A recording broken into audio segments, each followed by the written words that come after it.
I am pleased to welcome Elizabeth Shanahan-Jewett to set today. Elizabeth is PACTV's Director of Outreach and is involved in the many community events that PACTV will be sponsoring and participating in 2019. PACTV held its first open mic event with poets, storytellers, and even a comedian.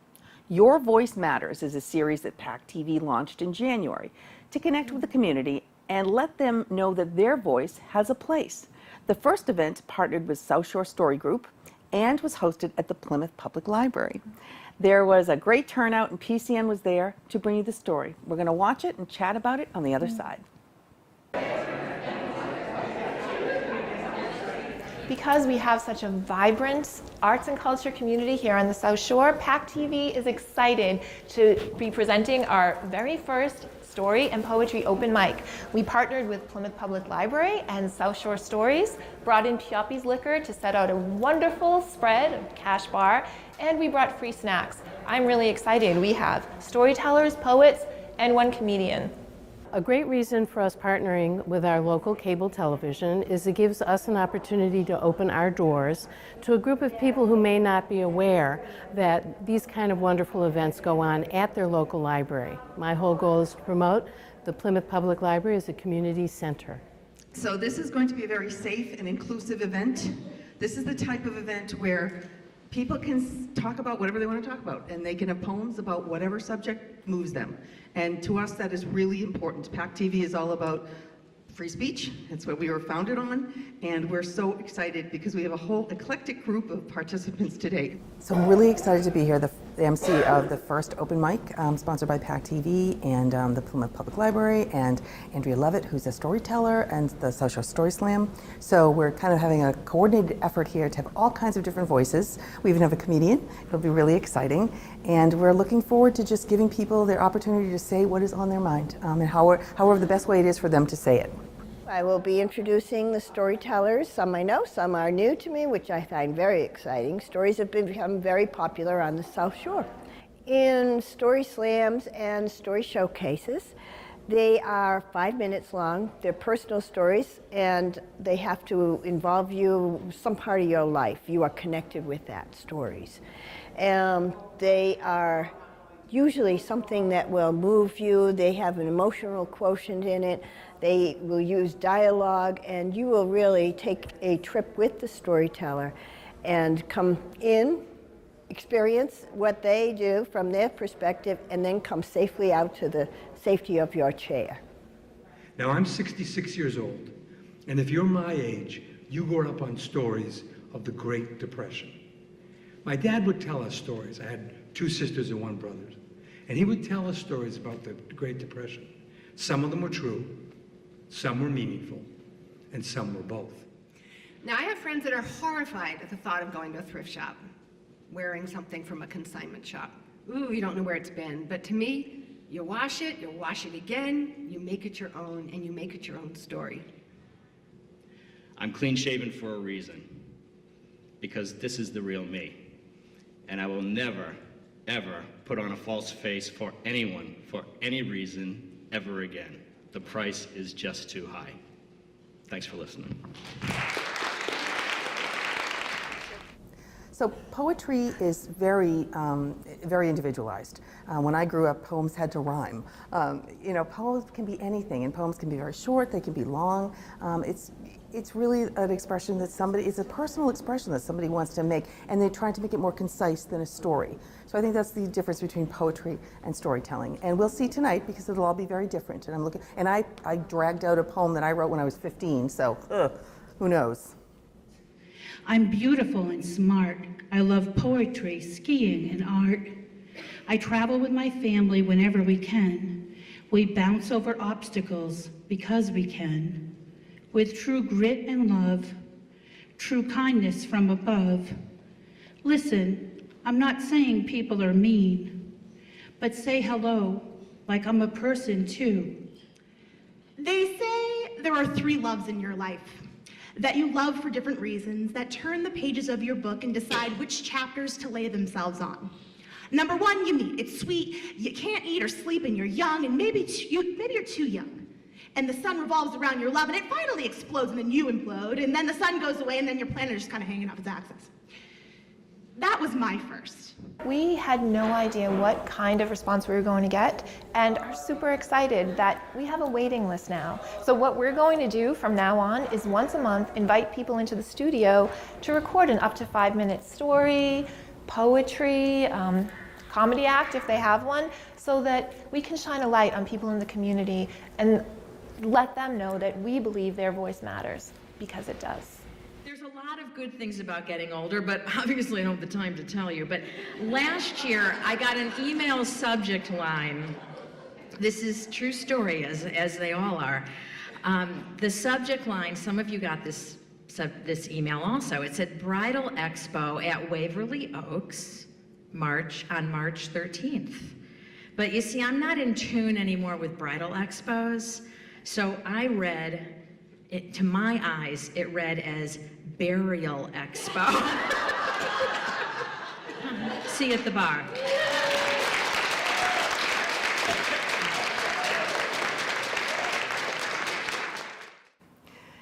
And it really was an exciting night. What was your take on it? It was. My take, my intention, all of our intention as we set up for it was to highlight the community voices that we all know everyone has a story. Everyone that you run into has a story that they've told a million times, and we wanted to encourage those people to come out and tell their story, as well as professional storytellers, professional poets, and we were so excited that over 100 people were sitting together for 2 hours without phones, supporting each other, listening to each other, and being heard. Right. It was amazing. There was you could hear a pin drop really in the room. Every time someone spoke, there was such reverence from the audience for the people who were speaking, and we had a completely unique group of all different types of poems and stories, and they were all obviously very, very intrinsic in the people that spoke them. So I agree with you. I think people believe nowadays that there's so many platforms out there. You can go on YouTube, you can create your own anything, Facebook, and you can say anything. But it's different than actually having a more structured event where you're given a certain amount of time to say what's really important to you. And it's community. Like right now, anyone with internet access, you have free speech, but we also have an echo chamber. We're not being heard. We're not listening to each other. And we have a national narrative now where we all know what our favorite politicians tweeted this morning, but not necessarily what's going on in our neighbors' lives. Right. These kinds of events that we're going to do in 2019 are going to get neighbors back in touch with other neighbors and community in touch with community, because Community Access Centers started as a media platform for free speech. Right. Now we know everyone has free speech. So we're going back to community access. That's something that can't be replaced by Facebook or Instagram. Right. Only you and I looking into each other's eyes, hearing each other's stories, can do that. Right. So we're having, when you mentioned in the clip that we're going to have something here at PACTV every month. What is that going to look like? Every month. Every month we have 30-minute slots that we're opening up to people to come in and record. Anyone can come in? Anyone. Okay. Anyone. An up to 6-minute presentation. It can be your poetry, your story. It can be a story about your dog. Yeah. We have a teleprompter available, so there's no need for anyone to feel weird or funny. It's really about highlighting community voices. Great. So you can email me, Elizabeth at PACTV, to get a slot, and we'll be doing it every month. That's great. And we can find out about it on our website. Absolutely. PACTV.org. Yeah. Yes. So PACTV really, what you said is true. The local, hyper-local community, like PACTV Community News, to me, is just a gem, because there's so few places where you can get those good, wonderful, happy, uplifting stories about the people and the events in your hyper-local community. Yeah. And I applaud Kim Mio, who is the woman who founded PACTV Community News and is at the helm once again, charging us forward. We also do things at PACTV, like we cover parades and concerts, and we have the Rotary auction here with the Rotarians every March, which is a huge event and raises a lot of money for a lot of nonprofits. And it's a lot of fun.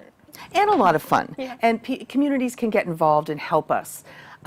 What else do you see going forward as far as outreach for PACTV out in the community? Well, we're forming a partnership with our libraries because libraries are also community access centers Yes. where much more than words goes on in our libraries. So the event that we just had, the open mic, was at our libraries, and we would like to bring in our other libraries into our events. Yep.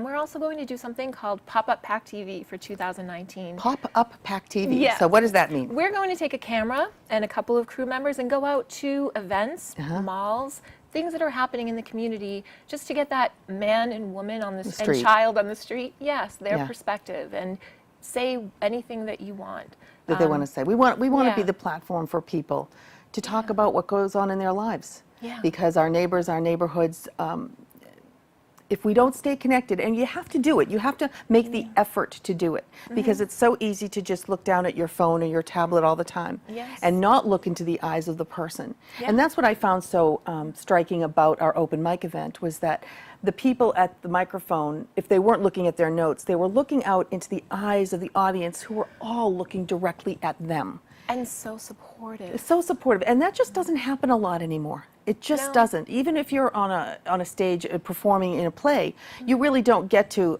look eye to eye with the audience, because they're kind of a blur behind the lights. This really gave people the chance to connect, Yes. and we're all about that here at PACTV. So we're looking forward to a lot of things from the outreach department. Yes. Anything else you got on your list? Pop-Up PACTV, we also have a series called Your Greatest Inspiration, where we also invite people in monthly to talk about the person or the thing in their life that most inspires them. For me, it would be Mr. Rogers or yoga.